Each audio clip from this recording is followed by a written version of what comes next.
Penyaluran bantuan sosial dinilai salah sasaran. Banyak warga miskin gagal menerima bantuan karena berbagai alasan, mulai dari saldo rekening penerima yang kosong hingga kesalahan penggunaan data lama yang menyebabkan bantuan dicabut.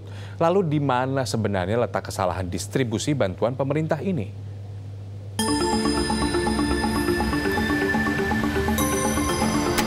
Bantuan pangan non-tunai berupa sembako dari pemerintah pusat mulai disalurkan untuk keluarga penerima manfaat di Tasikmalaya, Jawa Barat.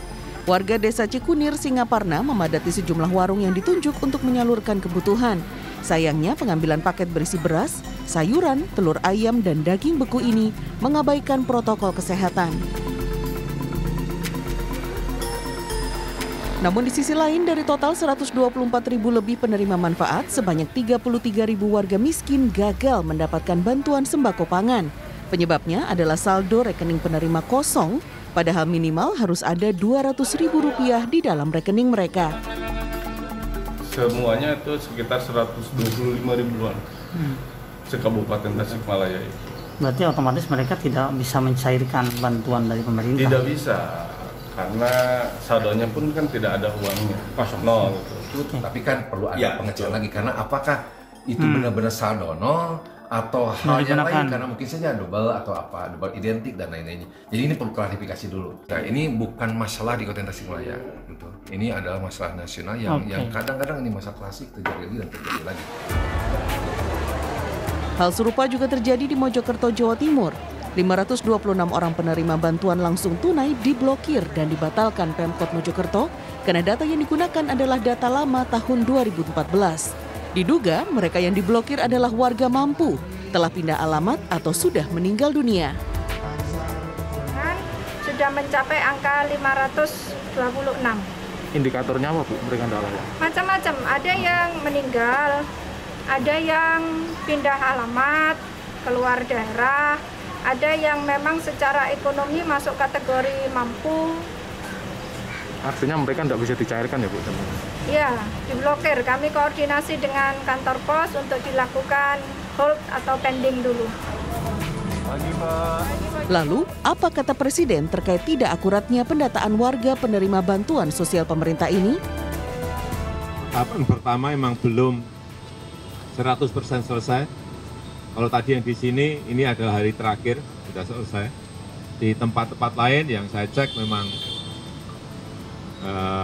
misalnya kayak BLT desa itu baru yang diterima masyarakat kurang lebih baru 10%. Jadi mohon ini masyarakat juga masih menunggu, menanyakan kepada aparat di desa. Memang ada 1, 2, 3 berkaitan dengan data itu masih belum bisa diperbaiki. Tapi saya kira nanti pada tahapan kedua bulan depan sudah akan, insya Allah akan lebih baik lagi. Presiden menyebut ada berbagai jenis bantuan yang dibagikan pemerintah, mulai dari PKH, kartu sembako, hingga bantuan sosial lainnya. Pemberian bantuan untuk memperbaiki ekonomi rakyat memang wajib diberikan pemerintah di tengah situasi krisis seperti saat ini. Terlebih saat berbagai kebijakan publik diberlakukan dan ternyata berdampak pada lumpuhnya ekonomi sektor informal dan UMKM. Namun ada beberapa hal yang perlu diperhatikan pemerintah saat hendak menyalurkan bantuan ini. Adalah database yang valid, yang kuat, yang tepat sasaran, ya, sehingga alokasi dana itu bisa benar-benar dimanfaatkan oleh masyarakat yang membutuhkannya. Dan yang kedua adalah pola distribusinya, ya. Jangan sampai ini dipergunakan untuk kepentingan-kepentingan tertentu, ya. Nah, ini yang sehingga mengakibatkan banyak masyarakat yang tidak bisa mendapatkan alokasi anggaran. Selain itu, faktor kecepatan juga sangat dibutuhkan dalam penyaluran bantuan. Selain besaran bantuan yang dirasa terlalu kecil, sehingga perlu dievaluasi. Bantuan pemerintah yang akan diberikan dalam rangka PSBB ini yang paling penting adalah kecepatannya. Jadi kalau misalnya DKI sudah memutuskan PSBB ini mulai berlaku Jumat, maka paling tidak sehari 2 hari kemudian bantuan-bantuan tersebut harus segera terdistribusi. Kalau DKI misalnya menganggarkan dalam rangka 600.000 dalam 1 bulan, tentu asumsinya berarti kan 1 hari cuma 20.000. Jadi kalau kali 30 hari 600.000. Nah tentu untuk kebutuhan dasar pun ini tidak mencukupi.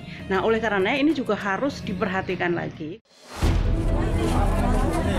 Sejumlah pihak pun menawarkan solusi agar kedepannya pembagian bansos dan bantuan tunai bisa lebih tepat sasaran.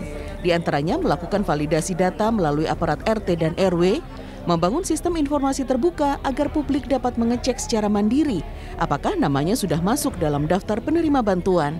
Dan tentu saja perbaikan komunikasi birokrasi di level satuan kerja perangkat daerah dengan pemerintah pusat serta DPRD.